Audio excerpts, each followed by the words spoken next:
Good morning students. आज हम लोग 9th क्लास का बायो पढ़ने जा रहे हैं।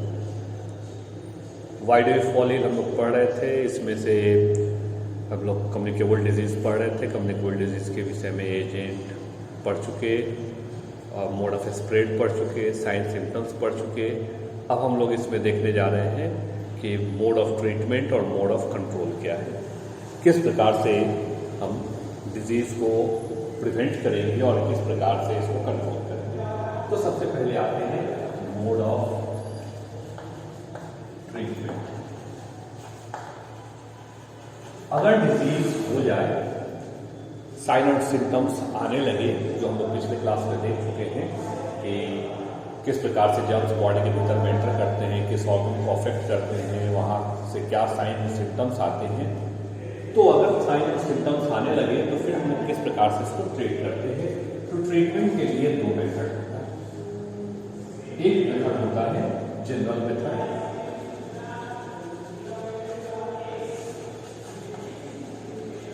और दूसरा होता है स्पेसिफिक।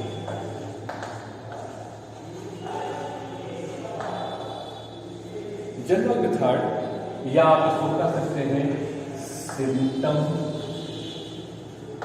Based treatment. ऐसी डिजीज में सिम्टम के आधार पर हम ट्रीट करते हैं।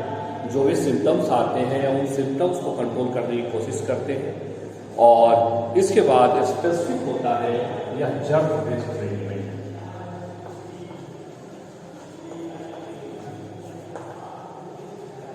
तो हम लोग देखें पहला जनरल ट्रीटमेंट,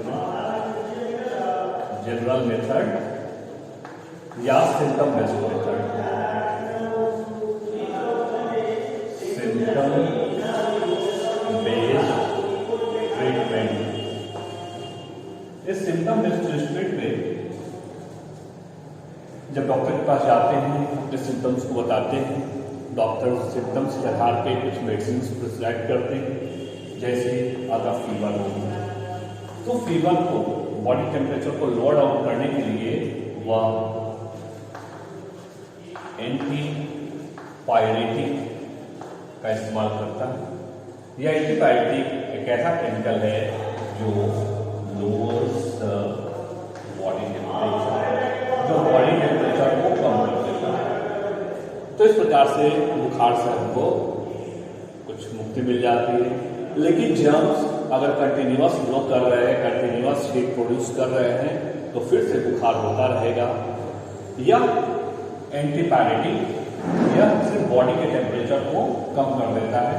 फिर अगर फीवर होगा, फिर एंटीपायरेटिक लेना होगा, फिर से बॉडी के टेम्परेचर को कम करेगा। उसी प्रकार से अगर पेन हो रहा हो,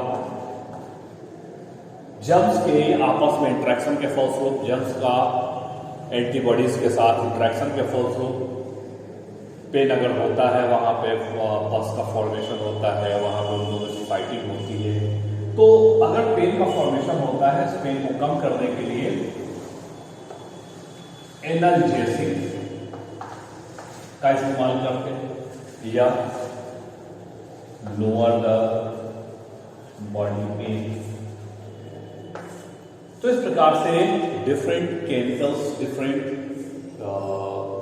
मेडिसिन का इस्तेमाल करते हैं हम लोग।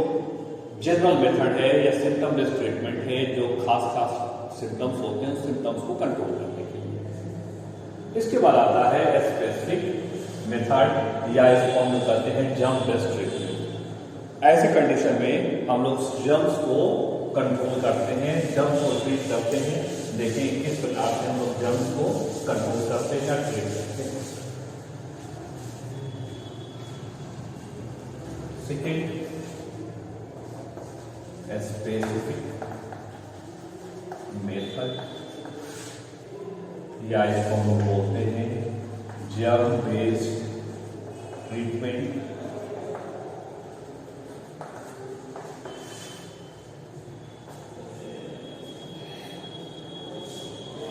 अब अगर जर्म्स बॉडी के भीतर में एंटर कर गया तो अपना साइन और सिम्टम्स देता है, और ऐसे जर्म्स को हम लोग एंटीजन कहते हैं। जब भी कोई फॉरेन बॉडी के भीतर में एंटर करता है, फॉरेन पार्टिकल्स बॉडी के भीतर में एंटर करता है तो उसको एंटीजन कहते हैं और उसके अगेंस्ट में हमारा बॉडी एंटीबॉडी प्रिपेयर करता है। तो फिलहाल हम यहाँ पे देखें, ये जब जर्म्स हमारे बॉडी के भीतर में एंटर करता है और वहाँ पे ग्रो करता है, सिम्टम्स देने लगता है, तो इसके पहले वाले पार्ट में देखें कि सिम्टम्स बेस्ड ट्रीटमेंट हम लोग करते हैं। सिम्टम्स के लिए खास प्रकार के केमिकल्स का यूज करते हैं और सिम्टम्स खत्म हो जाता है। लेकिन अगर जर्म्स वहाँ पड़ा हुआ है तो फिर से यह इंटरेक्ट करेगा, फिर से वो सिम्टम्स देना शुरू करेगा, तो यह सिम्टम्स फिर से आ जाएगा। तो केवल सिम्टम बेस्ड ट्रीटमेंट से इलाज नहीं हो सकता है, यहाँ पे हमको जर्म्स को किल करना होता है या इसके ग्रोथ को रोकना होता है। तो इसके लिए हम लोग इस एंटीजन के अगेंस्ट में एक केमिकल फॉर्म करते हैं जिसको कहते हैं एंटीबायोटिक। एंटीबायोटिक या ऐसे केमिकल होते हैं जो प्रोड्यूस होते हैं एक प्रकार के वन टाइप ऑफ माइक्रोब से,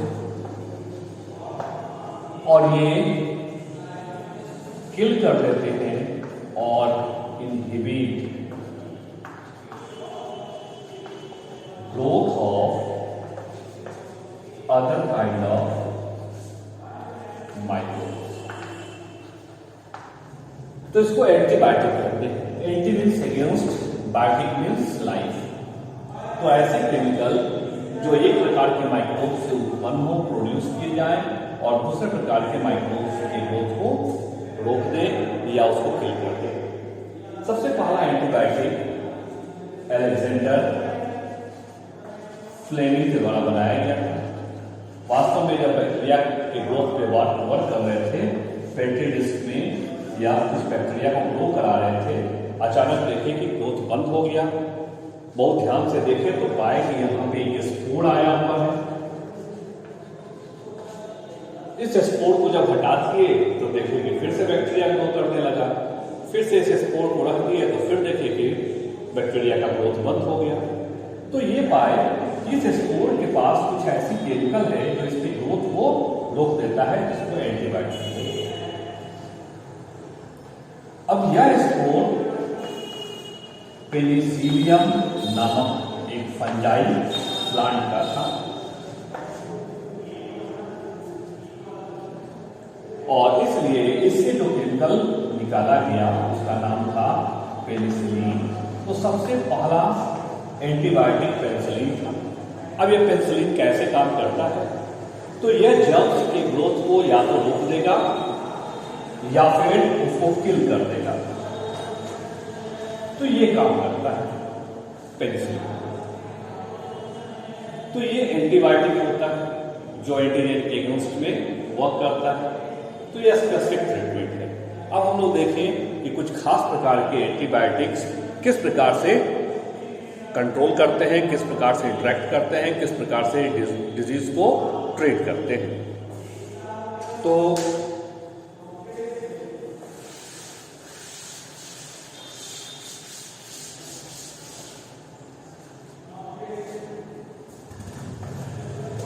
एक एंटीबायोटिक है जिसका नाम है पेनिसिलिन। यह एंटीबायोटिक एक खास प्रकार के एंजाइम्स को बनने से रोक देता है। ये प्रिवेंट फॉर्मेशन ऑफ एंजाइम्स, खास प्रकार के एंजाइम्स को बनने से रोक देता है। जो एंजाइम इसेंशियल होते हैं for the formation of cell wall, जो सेल वॉल के फॉर्मेशन के लिए एसेंशियल होते हैं। या कोई सेल है इसमें बैक्टीरिया ग्रो किया, अब ये बैक्टीरिया डिवाइड करता है तो बैक्टीरिया के चारों तरफ सेल वॉल पाया जाता है। जब ये डिवाइड करेगा तो यहाँ पे सेल वॉल बनाना जरूरी है और उस सेल वॉल को बनाने के लिए ये एंजाइम्स जरूरी है। ये पेनिसिलिन क्या करता है, उस एंजाइम्स को बनने नहीं देता है, जिसकी वजह से सेल वॉल नहीं बनता है। और जब सेल वॉल नहीं बनेगा तो सेल डिवाइड नहीं कर पाएगा और एक बैक्टीरिया से दो बैक्टीरिया नहीं हो पाएगा, यानी कि इसका ग्रोथ रुक जाएगा। इस प्रकार से पेनिसिलिन जर्म्स के ग्रोथ को इनहिबिट करता है। एक दूसरा एंटीबायोटिक है polymyxin.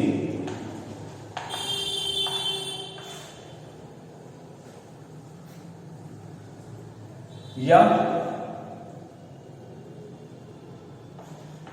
Breaks the plasma membrane of bacteria.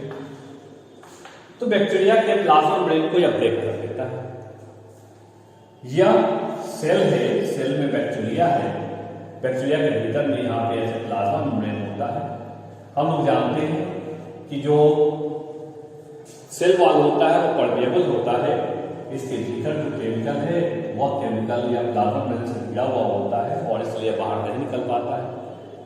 जब पॉलीमिक्सिन देते हैं तो बैक्टीरिया के सेल के प्लाज्मा मेम्ब्रेन को यह ब्रेक कर देता है, जिसके वजह से अब यह केमिकल इस सेल वॉल से होकर बाहर की तरफ निकलना शुरू कर देते हैं, यानी कि लीकेज हो जाता है और इस लीकेज की वजह से बैक्टीरिया मर जाता है।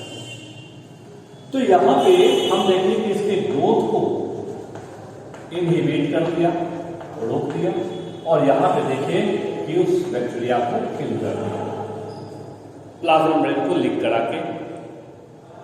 इसके बाद हम लोग कुछ दूसरे एंटीबायोटिक्स को देखें, जैसे स्ट्रेप्टोमाइसिन। स्ट्रेप्टोमाइसिन क्या करता है कि ये बाइंड्स द बैक्टीरियल राइबोसोम। यह सेल में अपना एक राइबोसोम होता है और यह बैक्टीरिया है, बैक्टीरिया का राइबोसोम होता है। इस राइबोसोम का मेन फंक्शन प्रोटीन सिंथेसिस का होता है। तो राइबोसोम है, प्रोटीन सिंथेसिस करेगा। हम लोग के सेल का राइबोसोम और बैक्टीरिया का राइबोसोम दोनों डिफरेंट होता है और यही वजह है कि जब बैक्टीरिया का राइबोसोम या स्ट्रेप्टोमाइसिन उसको बाइंड कर लेता है तो यह प्रोटीन नहीं बना पाता है।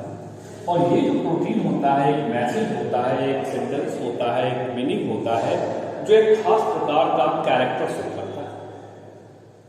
और इस प्रकार से इस बैक्टीरिया के द्वारा कोई मैसेज नहीं दिया जा पाता है और इस प्रकार से वो वहां पड़ा रहता है इनएक्टिव के फॉर्म में, यानी कि बैक्टीरिया रहेगा लेकिन कोई काम नहीं कर पाएगा। तो इस तरह से स्ट्रेप्टोमाइसिन इस बैक्टीरिया को इनएक्टिव कर देता है। एक और केमिकल होता है टेट्रासाइक्लिन। ये भी वही काम करता है, बाइंड्स द बैक्टीरियल राइबोसोम। और इस प्रकार से हम देखते हैं कि ये जो केमिकल्स होते हैं, ये जो एंटीबायोटिक्स होते हैं, इस बैक्टीरिया पे काम करते हैं और इस बैक्टीरिया को इनएक्टिव कर देते हैं, इनके फंक्शनिंग को रोक देते हैं, प्रिवेंट करते हैं और इस प्रकार से वह जर्म्स जो हमारे बॉडी के भीतर में एंटर किया हुआ होता है, या तो उसका ग्रोथ रुक जाता है या फिर वह मर जाता है या इनएक्टिव हो जाता है। और इस तरह से जर्म बेस्ड ट्रीटमेंट यह कहा जाता है।